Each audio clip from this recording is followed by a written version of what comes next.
السلام علیکم ورحمۃ اللہ وبرکاتہ۔ الحمدللہ کفا وسلام علی عبادہ الذین اصطفی، اما بعد۔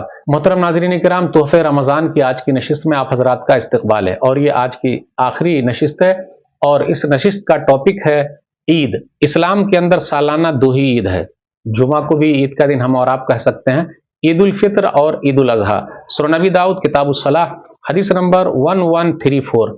عید کا چاند دیکھ کر اور تمام مہینوں کا چاند دیکھ کر ہم اور آپ دعا پڑھیں، پٹاخہ نہ پھوڑیں۔ کچھ لوگ پٹاخہ پھوڑنے لگتے ہیں۔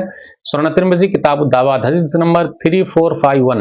اللہم احللہ علینا بالیمن والایمان والسلامۃ والاسلام ربی وربک اللہ، دعا پڑھتے رہیں۔ پھر اسی طریقے سے عید کی نماز سے پہلے ہم اور آپ غسل کر لیں۔ معطا کتاب العیدین حدیث نمبر 2۔ خواتین بھی عیدگاہ جائیں، لیڈیز بھی عیدگاہ جائیں۔ نبی صلی اللہ علیہ وسلم کے زمانے میں لیڈیز بھی عیدگاہ جاتی تھی، یہاں تک کہ جس کو مہینہ آتا وہ بھی جاتی تھی تاکہ مسلمانوں کی دعاؤں میں شریک رہیں۔ صحیح بخاری کتاب العیدین حدیث نمبر 980۔ کوئی میٹھی چیز کھا کر عیدگاہ جائیں، ایک راستے سے جائیں دوسرے راستے سے آئیں، واپسی پر راستہ بدل لیں۔ عید کے روز جب ہم اور آپ ایک دوسرے سے ملیں تو کہیں تقبل اللہ منا ومنک، اللہ ہم سے اور آپ سے قبول فرما لے۔ عیدگاہ آتے جاتے تکبیرات کہتے رہیں، اللہ اکبر لا الہ الا اللہ اللہ اکبر وللہ الحمد۔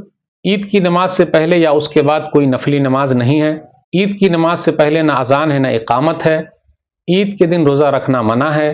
کسی کی اگر عید یا بقرعید کی نماز چھوٹ گئی تو وہ 2 رکعت نماز بعد میں پڑھ لے، اس کا بھی ثبوت ہے۔ تو ناظرین کرام، تحفہ رمضان کی یہ 30 دن کی نشست میں یہ چند باتیں میں نے اللہ کی توفیق سے آپ لوگوں کے سامنے رکھی، دعا میں یاد رکھیے۔ انشاءاللہ ایک نئے پروگرام کے ساتھ آپ کے سامنے پھر حاضر ہوں گے۔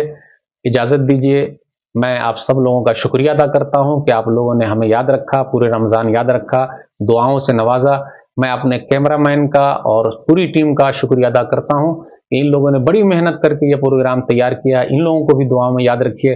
آپ لوگوں کی دعا اسی طریقے سے شامل حال رہی تو انشاءاللہ نئے پروگرام کے ساتھ پھر ہم آپ کی خدمت میں حاضر ہوں گے۔ انشاءاللہ پھر ملاقات ہوگی۔ والسلام علیکم ورحمۃ اللہ وبرکاتہ۔